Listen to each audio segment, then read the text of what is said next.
প্রিয় দর্শক, একটি ব্যস্ত শহরের রাস্তা হলো স্রোতস্বিনী নদীর মতো। নদীর বাঁধ যদি হঠাৎ করে কোথাও নদীতে স্রোত, বিপুল স্রোত, সেখানে যদি বাঁধ দেওয়ার ব্যবস্থা করা হয় তাহলে উপচে পড়ে জনপদ একেবারে নষ্ট করে দেয়। ঠিক সেরকম আমাদের রাজধানীতে কোনো একটি ব্যস্ত সড়কে যখন কোনো অবরোধ বা কোনো কিছুর সমস্যা দেখা দেয়, পুরো শহরটাই একেবারে স্থবির হয়ে যায়। আমরা এ বিষয়ে নিশ্চয়ই কথা বলবো। আমি রেজানুর রহমান, সংবাদপত্রে বাংলাদেশ অনুষ্ঠান থেকে আপনাদের স্বাগত জানাচ্ছি। আমাদের আজকের অনুষ্ঠানে অতিথি হিসেবে উপস্থিত আছেন দৈনিক সমকালের উপসম্পাদক কবি মাহবুব আজিজ। শুভেচ্ছা। আপনাকেও শুভেচ্ছা।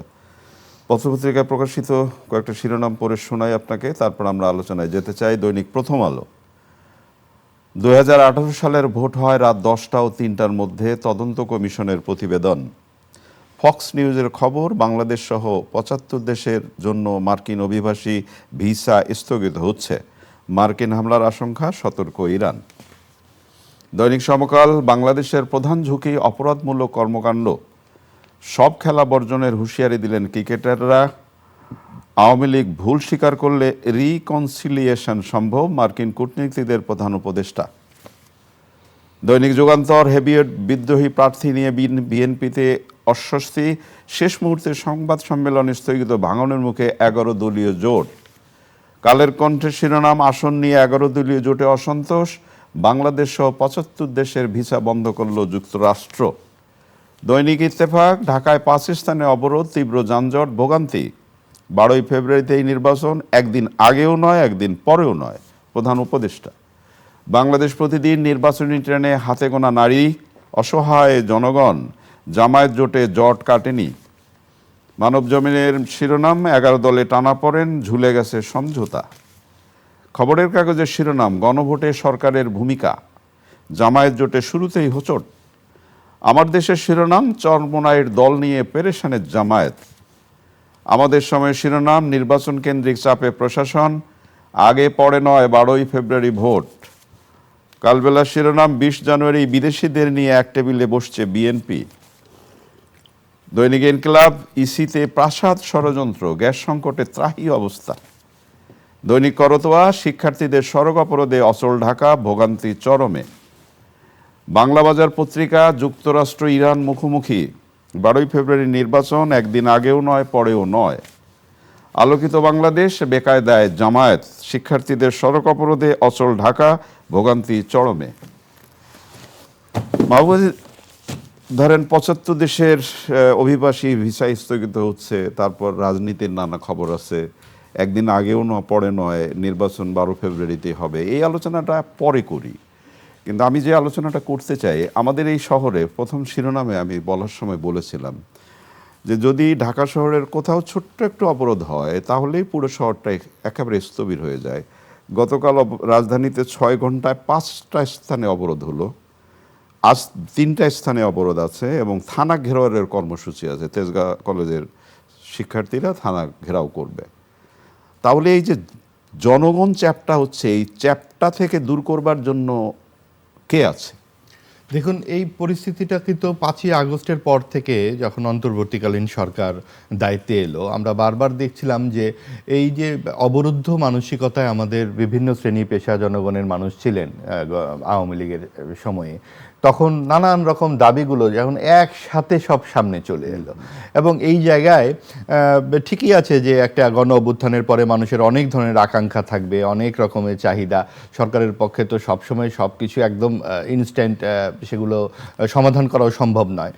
কিন্তু তারপরও আমরা দেখলাম যে এই যে বর্তমান সরকার, তাদের কিন্তু সেই রকম কোনো পরিকল্পনাই ছিল না যে আমরা কি করে অ্যাড্রেস করব, এদের সঙ্গে কথাবার্তা বলে বোঝানো যে সব কিছু এখনই সম্ভব নয়, সামনে যেই নির্বাচন আছে, গণতান্ত্রিকভাবে নির্বাচিত সরকার আসছে, ধাপে ধাপে সব কিছুই হবে। তো এইগুলো কিন্তু একটা ধরনের ভাইস ভার্সা। আমাদের মানুষগুলোর যেমন আমাদের জনসাধারণের এই ব্যাপারে দায়িত্ব আছে, বিশেষত দায়িত্ব ছিল কিন্তু সরকারের।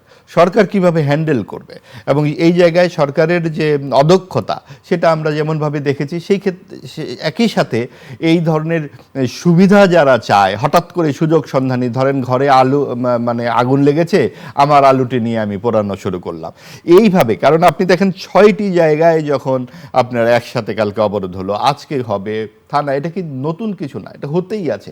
এবং আমরা একটি পরিসংখ্যান দেখেছিলাম যে 1 মাসে কতগুলো আন্দোলন হয়েছে। তো এই জায়গাগুলোতে আমাদের প্রত্যেকেরই দায়িত্বশীল আচরণ করতে হবে, কারণ দেশটা তো সকলের। এবং এটা শুধু সরকারের যেমন নয়, এটা সাধারণ মানুষের প্রত্যেকের সমান অধিকার এখানে আছে। এখন যারা এই সমস্ত আয়োজন করছেন তাদেরকে যেমন বুঝতে হবে, এবং সরকারকেও সেই ব্যাপারে কিছু উদ্যোগ আয়োজন নিতে হবে। আমরা কিন্তু কোনো রকম আহ্বানও কিন্তু শুনিনি। আপনি যে আহ্বানের কথা বললেন মাহবুবা, যে আপনার কি মনে হয় না যে ঠিক আছে সরকার ভুল করছে বা সরকার পারছে না, আর তো মাত্র 1 মাসেরও কম সময় একটা জাতীয় নির্বাচন হবে, তারপরে একটা পরিবর্তন আসবে, ঠিক সেই সময়ে রাজনৈতিক দলগুলোকে একটা বার্তা বা তাদেরও কোনো একটা উদ্যোগ দরকার ছিল? কোনো রকমের উদ্যোগ এর মধ্যে তাদেরকে দেখা যায়নি। বরং ওই যে বললাম যে যার আলুটি নিয়ে ব্যস্ত আছে, এবং তারা তো আসলে সবচেয়ে বড় স্টেক হোল্ডার, যেহেতু নির্বাচনে তারা অংশগ্রহণ করবে। আমরা তো এখনো বুঝতে পারছি না যে নির্বাচনে আসলে তাদের যার ইশতেহার নিয়ে তারা কিভাবে সামনে আসবে। একমাত্র বিএনপি ছাড়া অন্য কোনো দলই কিন্তু তাদের কর্মসূচি, ইশতেহার, নির্বাচনী ইশতেহার বলতে যা বোঝায়, পরিষ্কারভাবে দেয়ওনি তারা। বরং তারা আসন সমঝোতা, কাকে কে ছাড়বে, কিভাবে নির্বাচনে বিজয়ী হবে, তৃণমূলে কিভাবে আপনার নানান রকম সুবিধা দিয়ে, আমরা গতকালকে একটি খবর পেলাম যে আপনার টেলিফোনের তালিকা করা হচ্ছে যাতে বিকাশ পাঠানো যায়। বাহ বাহ, এই ধরনেরও খবর বার্তাগুলো আসছে। মানে ছাত্র সংসদ নির্বাচনগুলোতে আমরা যে ধরনের চর্চা দেখেছি সেটাই মাঠ পর্যায়ে দেখা যাচ্ছে। তো সেই ক্ষেত্রে নির্বাচন কমিশনও কিন্তু এই ব্যাপারে কোনো রকম দায়িত্বশীল আচরণ আমরা দেখতে পাচ্ছি না। খুব কঠোরভাবে তো তাদের বার্তা দেওয়া উচিত যে নির্বাচনে ধর্মের ব্যবহারটা কিভাবে হবে। অনেকে তো বেহেস্ত দিয়ে দিচ্ছেন একটি ভোটের বিনিময়ে, অনেকে টাকা দিয়ে দিচ্ছেন বা বিকাশ নাম্বার নিচ্ছেন। এই বিষয়গুলো নিয়ে কিন্তু আরও সতর্ক এবং খুব দ্রুত কিছু কার্যক্রম আমরা দেখতে চাই নির্বাচন কমিশনের পক্ষ থেকে। নির্বাচন কমিশনের ব্যাপারটা তো বললিনি, মাননীয় প্রধান উপদেষ্টা গতকাল খুব গুরুত্বপূর্ণ কয়েকটি কথা বলেছেন যে 12 তারিখের আগেও না পরেও না, 12 তারিখেই নির্বাচন হবে। এবং আওয়ামী লীগ সম্পর্কে একটি কথা বলেছেন, রিকনসিলিয়েশন, যদি ভুল স্বীকার করে তাহলে তাদের। যে দুটো প্রসঙ্গই খুবই গুরুত্বপূর্ণ। এই বার্তার মাধ্যমে বোঝা যাচ্ছে যে এবার রাতের ভোট হবে না, অথবা তারপরে এটা হলো 2018 সালের ভোট হয় রাত 10টা। এটা আমরা সকলেই জানি, এবং 2018 সালে জানার পরে আমরা 7 বছর পরে এইরকম প্রতিবেদন দেখতে পাচ্ছি তদন্ত কমিশনের। যখন যেই সরকার থাকে না, পরবর্তী সরকার এসে অনেক তদন্তই দেয়। আজকে যেই সরকার আছেন, পরবর্তী সরকার এসেও নানান তদন্ত দিতে পারে, কিন্তু যেটা সত্য সেটা তো আর বারবার ঘটানো যায় না। এই রাতের ভোট যেমন হয়েছে, নানান রকম ইঞ্জিনিয়ারিং যেমন হয়েছে, একক নির্বাচন, ছলে বলে প্রতারণা নির্বাচনের বিরুদ্ধেই তো কোনো অভ্যুত্থান, এবং আগামী নির্বাচন যাতে কোনো রকম ইঞ্জিনিয়ারিং না হয় সেইটার বিহিত করার দায়িত্বও কিন্তু সরকারের। আমরা কিন্তু কথার ফুলঝুরি অনেক শুনছি, কিন্তু কি হবে, আপনার প্রক্রিয়াটা কি, এটা নিয়ে আরও সুনির্দিষ্ট কিন্তু নির্দেশনা আমরা জানতে চাই। যেমন আপনার নির্বাচন যেদিন ঘটবে সেখানে টেলিভিশন কিভাবে কাজ করবে, কিভাবে আপনার সাংবাদিকরা যেতে পারবে, অথবা লাইভ টেলিকাস্ট চাইলেই বন্ধ করে দেওয়া যাবে কিনা, যারা আসবে তাদের কি ভূমিকা। হ্যাঁ, আমরা যেটা শুনতে পাচ্ছি, জানতে পাচ্ছি যে লাইভ টেলিকাস্টে নিয়ে নাকি নতুন রকমের নিয়ম আসতে যাচ্ছে। এটা গুজব, সাংবাদিকরাই বলছেন, কিন্তু এই সব ব্যাপারে কিন্তু দিক নির্দেশনা দেওয়া দরকার, কোন অবস্থাতে লাইভ টেলিকাস্ট বন্ধ হবে, এবং সেই ক্ষেত্রে নির্বাচনের ব্যাপারে নির্বাচন কমিশন কি সিদ্ধান্ত নেবে। আমরা শুনলাম নির্বাচন কমিশন অনুরোধ করছেন পুলিশকে বা বিভিন্ন প্রতিষ্ঠানকে, আপনারা এটা করেন। অনুরোধ তো না, ওনারা তো নির্দেশ দিবেন। এখন তো নির্বাচন কমিশনের হাতে সব দায়িত্ব চলে যাবার কথা, তাদের হাতেই তো ড্রাইভিং সিট, তারা বসবেন। কাজেই এখন যেই বডি ল্যাঙ্গুয়েজটা নির্বাচন কমিশনের আরও দৃপ্ত এবং আরও বেশ চালিকা আসনে তাদেরকে দেখা দরকার। কিন্তু সময় কোথায়, একটা মাসও তো নেই, তাহলে কখন কি হবে? এই কারণেই এখনই এই তোড়জোড়গুলো শুরু করা দরকার, কারণ 22 তারিখ থেকে আসলে নির্বাচনের প্রচার অভিযান আনুষ্ঠানিকভাবে শুরু হবার কথা কমিশনের পরে। তারপরে যে কয়দিন আছে, এই কয়দিন আসলে ব্যাপারটা হচ্ছে কি, আমরা যদি সবসময় ইতিবাচকভাবে জিনিসটা দেখতে চাই তাহলে হয়তো অনেক কিছুই সম্ভব। আসলে আমাদেরই তো দেশ এবং আমাদেরই তো চরিত্র, আমরা তো নতুন কিছু না, আমরা প্রত্যেকেই আলু পোড়াতে চাই। এটা যেমন গত সরকারের আমলে শ্রেণী পেশায় দেখেছি, এই সরকারের আমলেও তো দেখছি। কাজে এর মধ্য থেকেই বেরিয়ে এসে সরকারকে বারবার মনে করিয়ে দিতে হবে, সরকার প্রধানই যদি বলেন তরুণদের মধ্যে থেকে নির্বাচিত হয়ে আসবেন, তরুণদের মধ্যে থেকে শিক্ষামন্ত্রী হবেন, এটা কিন্তু এক ধরনের পক্ষপাতদুষ্ট আচরণ হয়ে যায়। হয়তো তিনি অত বুঝে বলেননি বলেই আমরা বিশ্বাস কিন্তু করি। রাষ্ট্রপ্রধান বুঝে বলেননি, আপনি যদি অনেক সময় স্লিপ আউটটা মানবিক কিছু, মানে তিনিও তো মানুষ। হ্যাঁ অবশ্যই আমরা ওভাবেই দেখতে চাই, এবং আমরা সকলের মর্যাদা এবং সকলের সম্ভাবনা তিনি একইভাবে দেখবেন। কারণ কাউকে যদি বলা হয় তরুণদের দল, সেই তরুণদের দল কার পকেটে চলে গেছে এটা তো আমরা জানি, এবং এখানে কতখানি আদর্শ এবং কতখানি সমঝোতা সেটাও তো পরিষ্কার। আপনি খুব গুরুত্বপূর্ণ একটা কথা বললেন।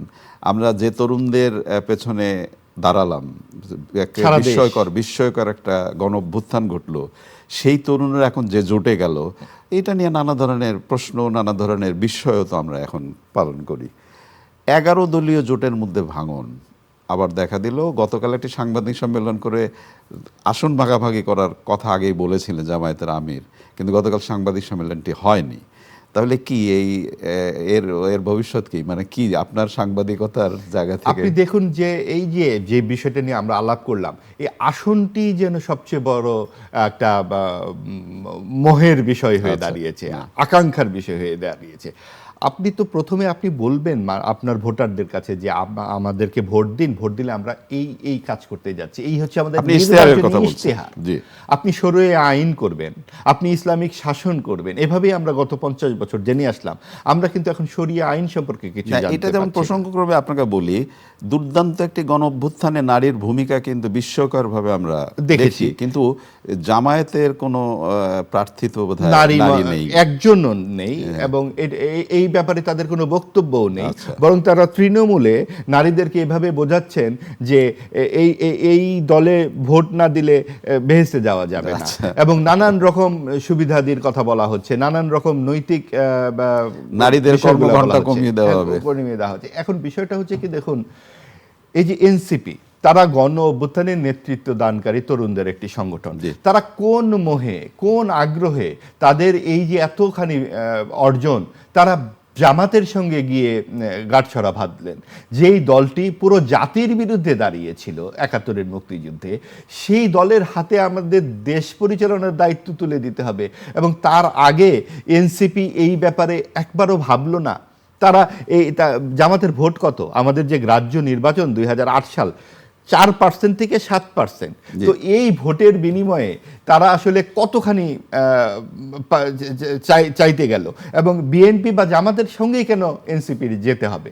কাজেই আমরা দেখতে পাচ্ছি যে আমাদের ক্ষমতা কেন্দ্রিক রাজনীতি যেটা আমাদের এখানে প্রচলিত, সবকিছুই কিন্তু আমাদের একটা আসনের বিনিময়ে, একটা ক্ষমতার বিনিময়ে, একটা চেয়ার চাই। হ্যাঁ, ওই কোটা নয় মেধা একটা আন্দোলনের মাধ্যমে যেই এখন যেন কোটা নয় ক্ষমতা, মানে ওই জায়গাতে চলে গেছে। তো ক্ষমতা কেন্দ্রিক রাজনীতিতে আমাদের তরুণ প্রজন্ম জড়িয়ে যাবে, এটা আমাদের জন্য অবশ্যই হতাশাজনক। আমরা প্রত্যাশা করব যে তাদের মধ্যে শুভবুদ্ধির উদয় হবে, এবং তারা তাদের আত্মপরিচয়ে দাঁড়াবে, যে জামাত বা যে সমস্ত পুরনো রাজনৈতিক দল, যে কথা আমরা তাদের মুখেই শুনেছি, পুরনো রাজনৈতিক বন্দোবস্তের বিপরীতে তারা দাঁড়াবে। তারা তাদের কর্মসূচি ঘোষণা করুক, তারা তাদের ইশতেহার ঘোষণা করুক, যে এই বাংলাদেশের স্বপ্ন আমরা তাদের চোখে দেখেছি, সেই স্বপ্নই তো আমরা আগামীতেও দেখতে চাই। এবং আজকে যারা বড় প্রধান রাজনৈতিক দলগুলো, আপনি বিএনপি যে সংস্কারের কথা বলছেন, বিএনপির কাছ থেকে কিন্তু আমরা আরও দায়িত্বশীল আচরণ আশা করছি। আপনারা এখানে তাদের বিরোধী যারা, বিএনপির কথা আপনি তুললেন, একটি পত্রিকার শিরোনাম হয়েছে বিশেষ করে যুগান্তরে, হেভিওয়েট বিদ্রোহী প্রার্থী নিয়ে বিএনপিতে অস্বস্তি, কিছু ছবিও ছাপা হয়েছে এখানে। হ্যাঁ, আপনি দেখুন যে তারা তো বড় রাজনৈতিক দল, এবং আওয়ামী লীগের অনুপস্থিতিতে এখন বিএনপির দিকে তো হেলে গেছে অনেক কিছু। এখন তাদের ভেতরের 5-7 জনকে নিয়ন্ত্রণ করতেই তো তাদের যে প্রধান নেতৃত্ব হিমশিম খাচ্ছে। এখন তারা কি করে মাঠ পর্যায়ে যাবে? এই সুযোগে কিন্তু তাদের যেটা আর কি রক্ষণ ভাগ অরক্ষিত, বিপক্ষ এসে গোল দিয়ে দিবে। কাজেই তাদের উচিত এই এখন মানে সব মিলে মাঠে নেমে যাওয়া। মাঠ পর্যায়ে অবশ্যই পরিস্থিতি কিন্তু একদম 1:1 কথা বলতে হবে। আপনার বিরোধীরা প্রত্যেকের বাড়ি বাড়ি অলরেডি পৌঁছে গেছে।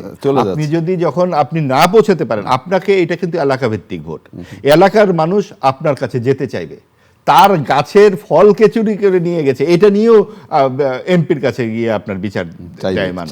কাজেই এই জায়গাটিতে আপনাকে থাকতে হবে। আপনি আওয়ামী লীগ নাই, আপনি ভাবছেন যে আমি খুব সহজে বিজয়ী হয়ে যাব, ব্যাপারটা কিন্তু এত সহজ নয়। দেখা যাক ভোটের মাঠে, রাজনীতির মাঠে আরো সামনে কি ঘটে, সেটা একটা ব্যাপার। চলো যাই আমেরিকা। মানে বাংলাদেশের বা এই ধরনের দেশের মানুষের সবচেয়ে প্রশ্ন, মানে স্বপ্ন থাকে চলেন আমেরিকা যাই। তা আমেরিকা তো আবার দেখিয়ে দিল যে ৭৫টি দেশের তালিকায় বাংলাদেশও আছে, আপনি খুব সহজেই যুক্তরাষ্ট্রে যেতে পারছেন না, ইমিগ্রেন্ট ভিসা যেতে পারছেন না। একই সাথে ইরানের সাথে বোধ করিয়ে যুক্তরাষ্ট্রের যুদ্ধ বাঁধে বাঁধে অবস্থা। তো বিশ্ব পরিস্থিতি কি বলে? প্রবল পরাক্রমশালী যুক্তরাষ্ট্র, তারা তো একের পর এক যে সমস্ত চেহারায় আবির্ভূত হচ্ছে, ভেনেজুয়েলার প্রেসিডেন্টকে তারা নিয়ে গিয়ে দেশে বিচার শুরু করে দিল। আমরা কোনো আন্তর্জাতিক যে আইন কানুন, ভব্যতা, সভ্যতার এই সমস্ত সীমাও যুক্তরাষ্ট্র মানছে না। তারা ভেনেজুয়েলা থেকে তেল কিনে নিয়ে যাচ্ছে, বিনিময়ে টাকা দেবে, বেশ বড় অঙ্কের টাকা, কিন্তু সেই টাকাটা খরচ করবে তেলের বিনিময়ে, খরচ করে আবার সেইটা নিয়ন্ত্রণ করবে যুক্তরাষ্ট্র নিজেই। মানে নিজেই আমার ডান পকেটে টাকা বাম পকেটে রেখে দিলাম। তো এইরকম পরিস্থিতিতে ইরানের সঙ্গে যেটা হচ্ছে, তারা তো নানান রকম দেশের দিকে তাদের ফ্রন্ট খুলছে, ফিনল্যান্ড, অন্যান্য আরো বেশ কয়েকটি দেশ। আমরা এর আগে দেখেছি মধ্যপ্রাচ্যে কি ঘটনা ঘটলো, এবং ইরানে যা হচ্ছে মানবেতর তো পরিস্থিতি। এখানে যে মানুষের নিহত হবার কথা শুনছি আমরা, এটার সংখ্যা কিন্তু আপনার ২,০০০ থেকে ২০,০০০ পর্যন্ত গিয়ে পৌঁছেছে। এখানে ভয়াবহ পরিস্থিতি ইরানের, এবং সেই জায়গাতে ইরান কতখানি নিজেদেরকে সুরক্ষিত রাখতে পারবে, এখানে মার্কিন হামলার যে আশঙ্কা দেখা যাচ্ছে, এইটাও বা কোন পর্যায়ে যাবে, আসলে পুরো পরিস্থিতিটা একেবারে ঘোলাটে হয়ে যাচ্ছে। এই জায়গাতে বাংলাদেশে প্রথমে আমরা দেখলাম যে ভিসার ব্যাপারে এর আগেও আমাদেরকে নানান রকম বার্তা দেওয়া হলো, একটা জামানত দিতে হবে ৩ লক্ষ টাকা থেকে ১৮ লক্ষ টাকা পর্যন্ত ভিসা চাইতে গেলে। এইবার আবার ভিসাই দেওয়া হবে না ইমিগ্রেন্ট। তো আমরা শুনেছিলাম অন্তর্বর্তীকালীন সরকারের প্রধানের কাছে যে বাংলাদেশের জন্য সব পৃথিবীর দরজা খুলে যাচ্ছে। আসলে দরজা যে কোন পর্যন্ত বন্ধ হচ্ছে এটা বোধহয় আমরা আগামীতে আরও বুঝতে পারবো। কাজেই এই সমস্ত কথাবার্তা বলবার আগে আমাদের নিজেদের মাটিতে আমাদের পা রাখা দরকার ছিল। যে উগ্রবাদ, যে দক্ষিণ পন্থা এই দেশে একদম জাঁকিয়ে বসছে, এবং সেটাতে সরকার নির্বিকার থাকলেন নাকি প্রশ্রয় দিলেন, এটাও আমরা ভবিষ্যতে আরও বুঝতে পারবো। বিশেষ করে নির্বাচন উত্তর সময় আরও বুঝতে পারবো যে সরকার আসলে কতখানি সততা ও দায়িত্ববোধের জায়গা থেকে পুরো রাজনৈতিক পরিস্থিতিটাকে তারা তত্ত্বাবধান করেছেন। কাজেই আমাদের অবশ্যই এই ব্যাপারে দৃষ্টি থাকবে, এবং উগ্রবাদ সবসময় উগ্রবাদ, এবং এইটা বাংলাদেশের যে আত্মপরিচয় তার সাথে সাংঘর্ষিক। আমাদের অসাম্প্রদায়িকতা, ধর্মনিরপেক্ষতা, আমাদের যে সমাজতান্ত্রিক যে দৃষ্টিভঙ্গি থেকে বাংলাদেশ আত্মপরিচয় লাভ করেছিল, এবং সেইটার ধারাবাহিকতায় আমাদের গত কয়েক দশকের যে উন্নয়ন, সেখানে নারীদের অংশগ্রহণ, সেখানে সকল ধর্মের, সকল মতের, সকল মানুষের যে সমানাধিকার, এই জায়গাগুলোকে অবশ্যই রাষ্ট্রের নিশ্চিত করতে হবে, এবং সেইখানে নির্বাচনে প্রত্যেকের সমান সুযোগ এবং একটা গণতান্ত্রিক বিকাশের জায়গাকে নিশ্চিত করবার জন্য সরকারকে তৎপর হতে হবে। তারা গণভোটের পক্ষে যদি দাঁড়াতে পারে, তাহলে রাজনীতিতে ধর্মের ব্যবহারের বিরুদ্ধে কেন দাঁড়াতে পারছে না? কেন তারা পরিষ্কার করে বলছে না যে রাজনীতিতে পেশি শক্তি, ধর্মশক্তি, কোনো শক্তি ব্যবহার করা যাবে না? একেবারে শেষের দিকে আপনাকে ছোট্ট একটা প্রশ্ন করি। খবরের কাগজের শিরোনাম হয়েছে গণভোটে সরকারের ভূমিকা। সরকার কোনো পক্ষে প্রচার চালাতে পারে না, যেটাই খান পান্না বলেছেন, এবং হ্যাঁ বা না সিদ্ধান্ত ভোটারের উপরই থাকা উচিত। এবং সেই কারণেই তো একটি ভোট নেওয়া হচ্ছে। এখন সরকার, রাজনৈতিক দল সকলেই যদি বলেন আপনি হ্যাঁ ভোট দেন, তাহলে দরকার কি? ভোটের দরকারটা কি ছিল? কাজেই এটাকে গণভোট না বলে অনেকে গণতামাশাও বলছেন। আমরা সেভাবে বলতে চাই না, আমরা সবকিছু ইতিবাচকভাবে দেখতে চাই, এবং আমরা বুঝতে চাই যে এখানেও হয়তো সরকার একটা ইতিবাচক বার্তাই দিতে চাচ্ছেন যে দেশের জন্য ভালো হবে। তাহলে দেশের জন্য যদি গণভোট ভালো হয়, তাহলে দেশের জন্য রাজনীতিতে ধর্মের ব্যবহার, অপব্যবহার যেটা, সেইটার বিরুদ্ধে বলাটা কি ভালো হতো না?